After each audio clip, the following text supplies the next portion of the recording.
Brahma Chaloka Dipati Sahampati Katanjali Anadivaram Maya Chata Santida Sata Parajaka Jatika Dese tu Dhammang Anukang Bimang Bhajang.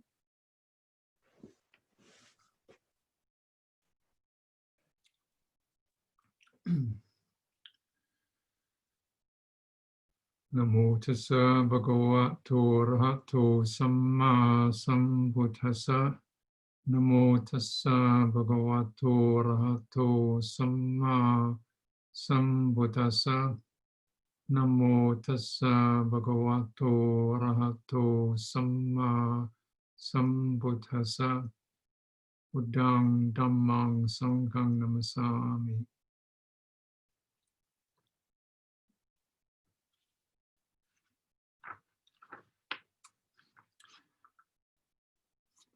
So,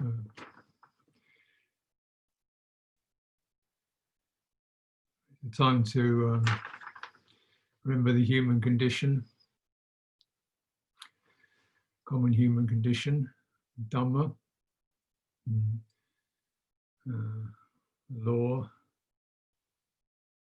And the law is we live in birth, death. We kind of call it life, but actually its real name is birth and death. Remember that. And in this experience of birth and death, there's this possibility, this opening to the deathless. This is kind of the human condition. We're in birth, this is in birth, death.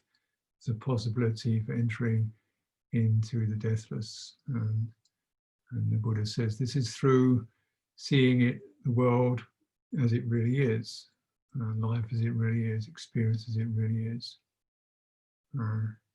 And that involves often like a filtering or a pruning away of the undergrowth, the things that cloak and obscure our awareness of the human condition. We get lost in the details and the personal individuality of it all, with its intensities and its isolation and its conundrums and its circumstances.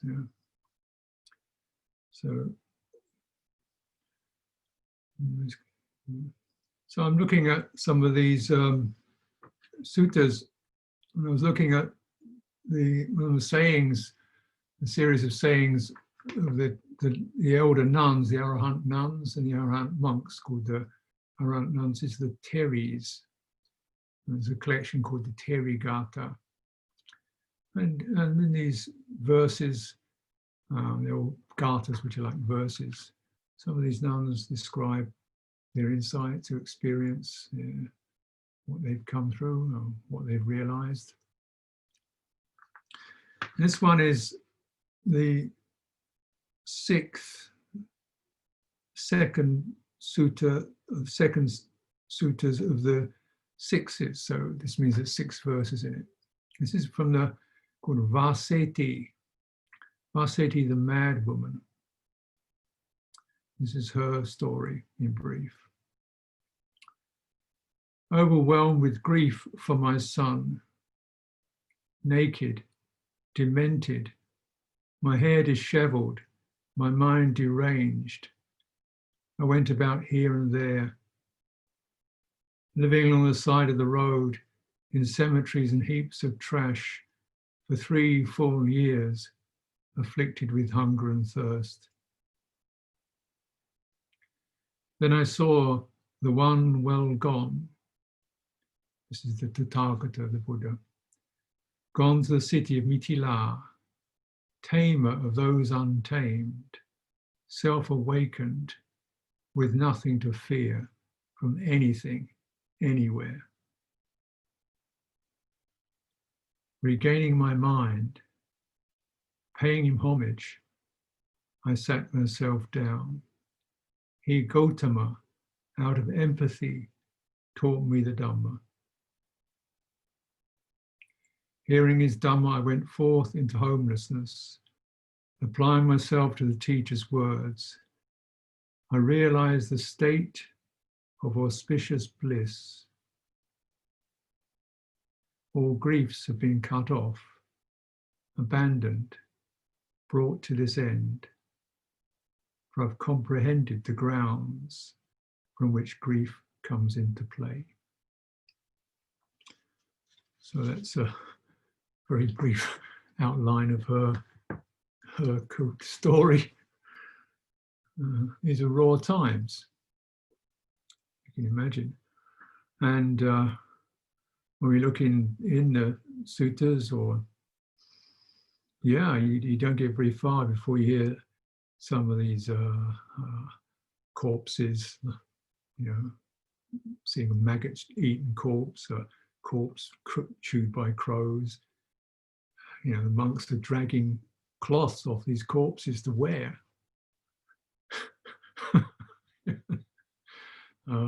Some monk is sick, dying. Oh well, yeah, he's sick, he's dying. Giving him give a bit of energy, bit of encouragement as this person's passing away. Racked by pains and so forth. And the Buddha's saying, "Rise up, rise up."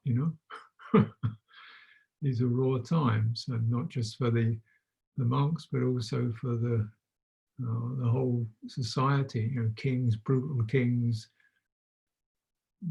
vicious sentences meted out to criminals, obviously sickness, famine, very raw times. And the experience of vulnerability, absolutely right there. This is where the Buddha lived, and of course the Buddha living in himself in a very open, vulnerable state, and in fact passing away in pretty uncomfortable circumstances on the level of body, birth and death. So that's that's despite all that kind of incredible rawness and vulnerability, they're so able to practice and say, well, actually it's not despite the vulnerability, it's because of the vulnerability. It's both an ongoing incentive to practice, because you get a pretty good clear with what the birth-death system's about, but also something else. The vulnerability means there's not much padding to shed.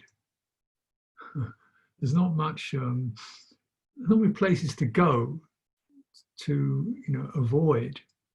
There's not many places where you can plan. So in fact, the nakedness, or the thinness, the vulnerability is actually conducive to a certain openness, which is the more positive and resourced sense of vulnerability. It means we're open because we're not covered up. And of course, when we get these hits of fear, as we do, grief, fear of something that might be happening, fear of being hurt, physically, psychologically, fear of what might happen in the future. Will I be okay? Will they like me? Will they accept me? Will I be seen in a negative light?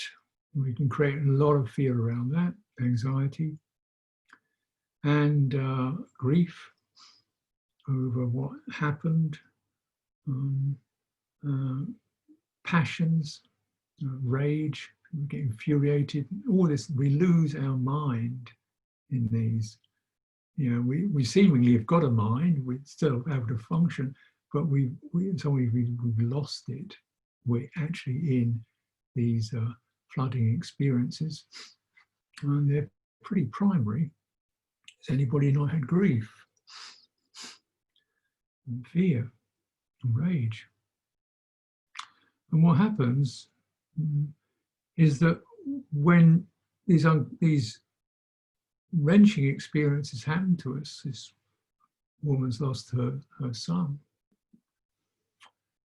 Is the mind just activates.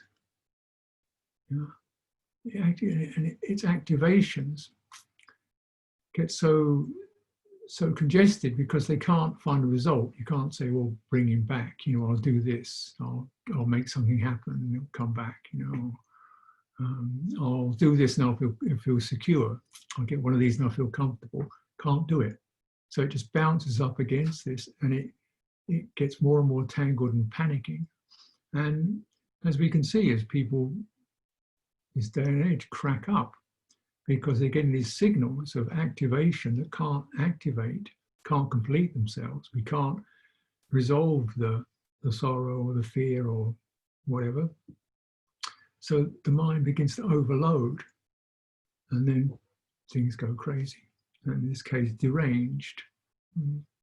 So she's 3 years out of her head. Naked, demented, mind deranged, running around, living on trash heaps. You think, well, this one is surely an unfortunate woman. She's no hope. Yeah. Buddha comes along.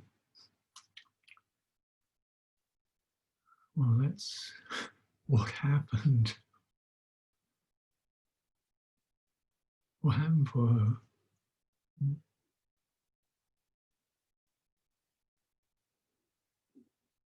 I think the Buddha must have had, you know, huge presence.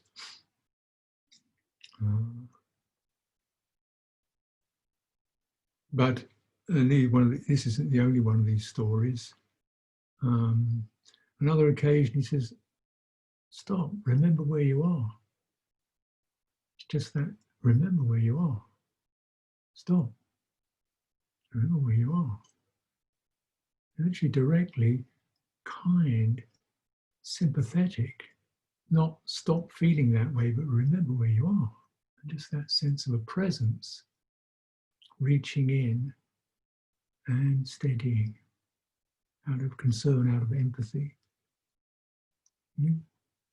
And the power of that, the Buddha did this, you know, I think that was a lot of what he was about, really, just stopping these activations. Of course, the other one of the other famous incidents is with the serial killer Angulimala, killing 999 people, obviously completely berserk, and he's going to trying to get his 1000th person, and he sees Buddha, sees his mother. He's going to kill his own mother, which would have been, you know. So he sees Buddha sees him about to kill his mother. I better get in there, because if he kills his mother, he's really in trouble. So I'll intervene. So that's pretty funny. Buddha obviously did not have any fear. This man is a, you know, renowned serial killer. The Buddha walks right in front of him. Okay, follow me. And Angulimala is trying to get after him to kill him. I mean, you know, the Buddha says, he can't catch up with him. And he says, stop, why are you running away? Stop, stop, stop. The Buddha says, turns around and says, I've stopped, you stop. Stop, now, stop. Angulimala goes down on his knees. I've stopped taking life. Yeah. You stop. The power of stop, the power of pause. And the mind is thrown back into balance.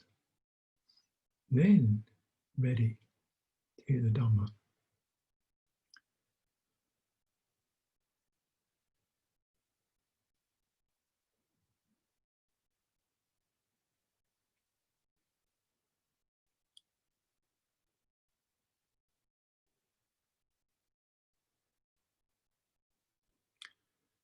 And so the Buddha, of course, just having that living presence there. And people clearly because they don't have a lot of padding, you know, pretty skin, you know, light skin, you know, immediately get it. You know. Kings go down on their knees. People hear a teaching and they're just, because they don't have a lot of, well, maybe this and that, well, I don't know what I'll do about this. What do you think about that, you know? They just get the hit and their mind is set straight. And this is part of the, I think part of the kind of precarious gift of vulnerability is when you don't have a lot of alternatives, a lot of ways out, a lot of reasons, a lot of things to, then you know, you're much more open to a direct transmission, direct teaching, which stops the activations. And the Buddha, of course, when he said, when I pass away, the Dhamma is going to be your teacher. So you can remember certain things, reflect, remember constantly, use the sign of death as something that just, you know, taps your mind. Use the sign of Buddha as something that taps your mind. When you get into grief and sorrow and hopelessness, remember Buddha. Remember that. When you get into passion and excitement and ambition, remember death. You know, these are stoppers. And when you get into hopelessness, remember loving kindness. Stop. Hold yourself with goodwill when you're in that. You know? Seek that where you can, where, you know, if you can't find yourself, seek it in another. If you need another to remind you, that's what others are for. That's what we're for, to remind each other of these signs. And these signs are like the tap that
come together. And so the transmission of the Dhamma is both sometimes sharp, sometimes soft, but it's always with a mind of empathy, fellow feeling, sympathy. And this is clearly what the Buddha was expressing and manifesting in this instance.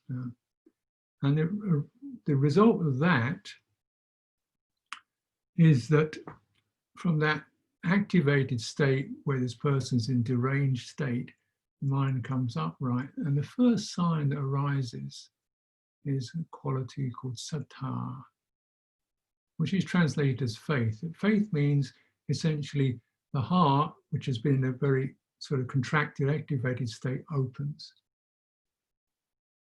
It's not doing anything. It's not working anything out. It's not trying to make something happen. It's not trying to get away from anything. It's just opening in itself. I think this is the main hinge point, whereas the unawakened state, we're trying to find an answer to our problem, whatever it is. The hinging is, no, you don't find an answer to the problem, you return to the citta and open it and see what comes forth. Another view can occur, which is the view which has the potential for the deathless, whereas the untrained mind is searching for an answer in the realm of birth and death. And the trainee enters through faith and looking for a result in the world of, in the realm of the deathless. There's an interesting description which is, of this process in the Samyutta Nikaya, and this is the 23rd Sutra of the Nidana Samyutta, where the Buddha describes dependent origination. And he gets down to, as you know, ignorance, sankharas, consciousness, name, form, and so forth, down to craving, and then clinging, becoming, birth, suffering. And he says, then with suffering as a proximate cause, there is faith. You think, what? So instead of with suffering as a proximate cause, there is panic. No, there is faith. That means it could hinge that way. We stop. We see there's no way forward. There's no way backwards. There's no way out. So instead of going in this direction, the mind opens. Oh, this is the quality of faith. With faith as a proximate cause, gladness. With gladness as a proximate cause, rapture. With rapture, tranquility. With tranquility, happiness. With happiness, concentration, collectedness. With concentration, knowledge and vision of things as they really are. With the knowledge and things as they really are, as proximate cause, disenchantment, dispassion, ceasing, nibbana, liberation. So the dukkha of our lives can either send us into spins, or if we're open, it can turn to, in faith, to the citta itself. And it's the citta that has the possibility, the potential for the release into deathlessness. Whereas the thinking mind will tend to keep moving along in the realm of causes and conditions. With faith, you move out of causes and conditions, out of seeking answers, out of finding out why. You stop. You listen up.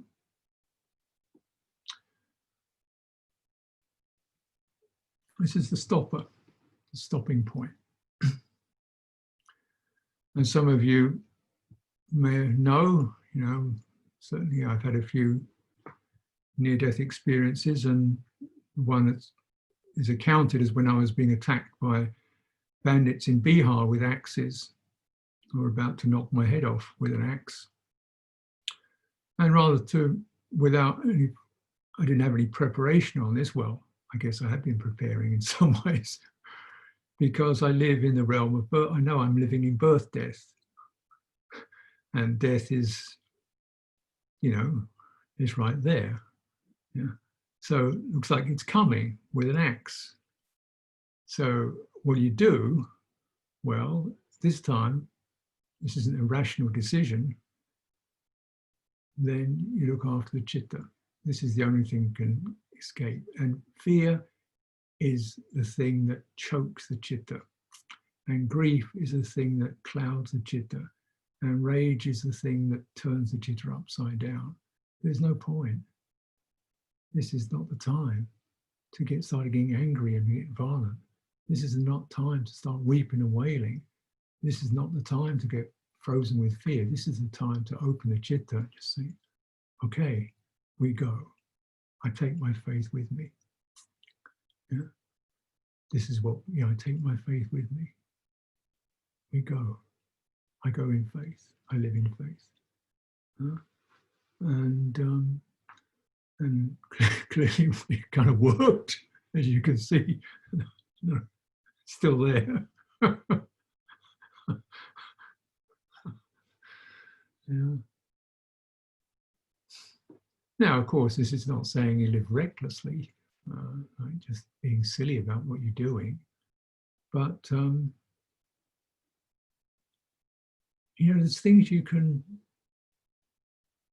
don't leave the path. So between the realm of birth and death on one level and the deathless, we live the path, which keeps both those in mind. It's the Eightfold Path. So, because a lot of the time we're not apparently that vulnerable. But the path keeps us in that state of preparedness, whereby you're recognizing the potential cause and effect, karma, and you're realizing what you should really be frightened of is ignorance. Because that's something that's a reasonable fear that you can do something about. You can't do much eventually about death, but you can do something about ignorance. That's the one you should really fear.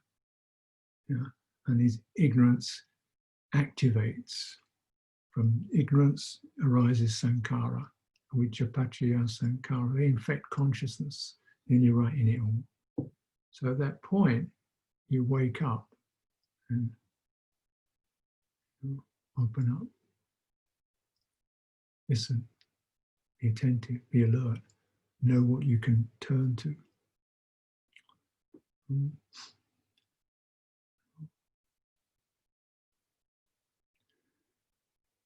So in our lives, we have, obviously,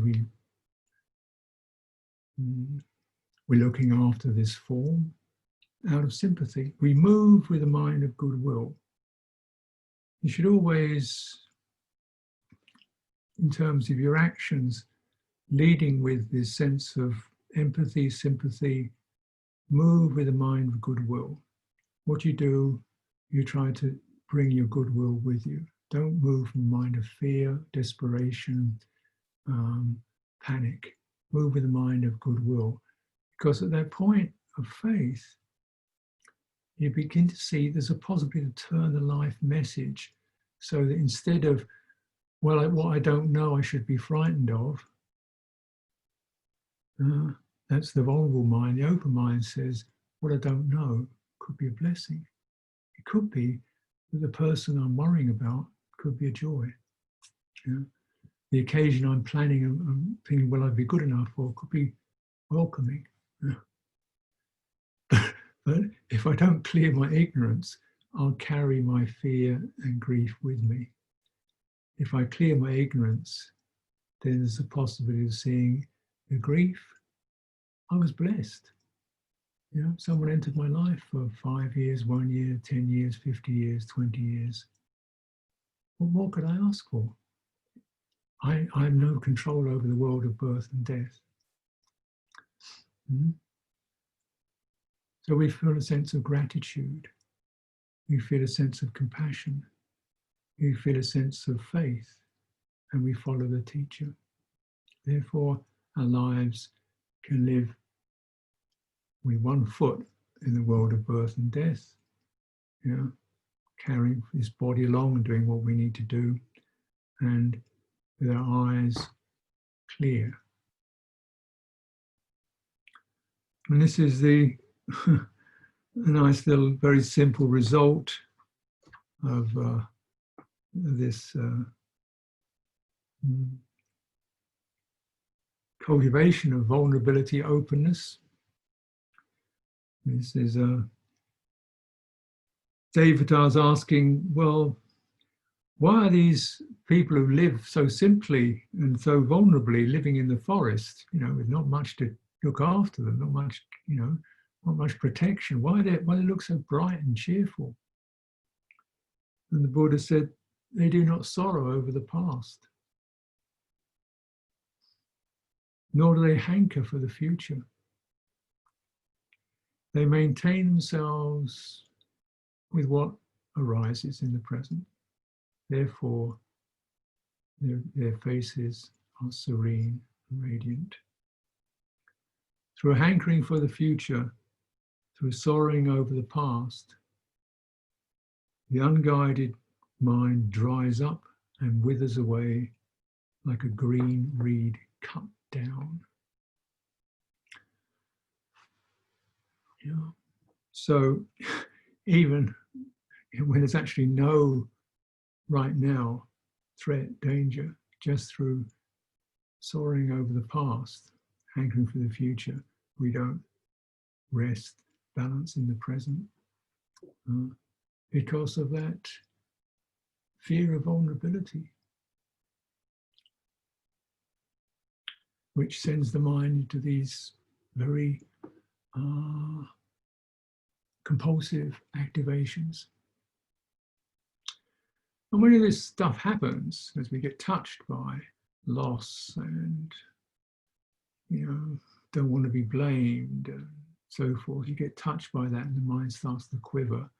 You keep, you know, touching into where you feel there's some ground, whether it's your body, image. I remember when I was sitting in this forest in Thailand with, you know, tigers in it, and I could sense this tiger coming towards me. It wasn't actually a tiger, but it seemed like it. As far as I was concerned, it was pretty real. And I remember just realizing there's no escape. My awareness pinned itself in my spine and opened up to reach out to a star. There was this star. It just did this immense span from the base of my spine up to a star. I just sat in that, and the fear disappeared. There was no activation, just the incredible steadiness and energy running through the form.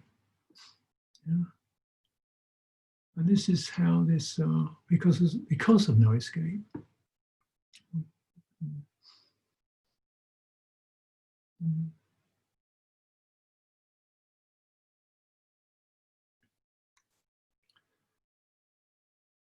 So we live our life, we remember to bring the Dhamma in, to reflect upon change, impermanence, and using the qualities, remember the teacher. Stop. Stop. Where are you? You know, remember your mind, remember your chitta, remember your heart. Open. Find the ground. Open up. Listen. Follow the sign, follow the path of the deathless. This is our advice. And it begins with faith. It moves with gladness. You feel a sense of uplift.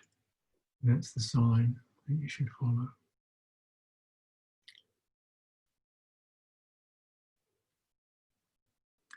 So for your reflection, sorry about the various technological failures of this monastery.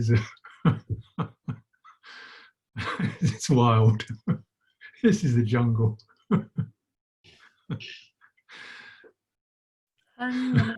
Dhammakataya sadhu karanga dhammase. Sadhu, sadhu, sadhu anumodani.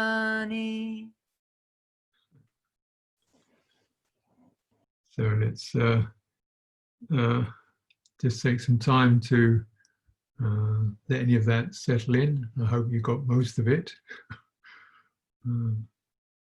Settle in, and we'll just sit quietly to conclude the hour.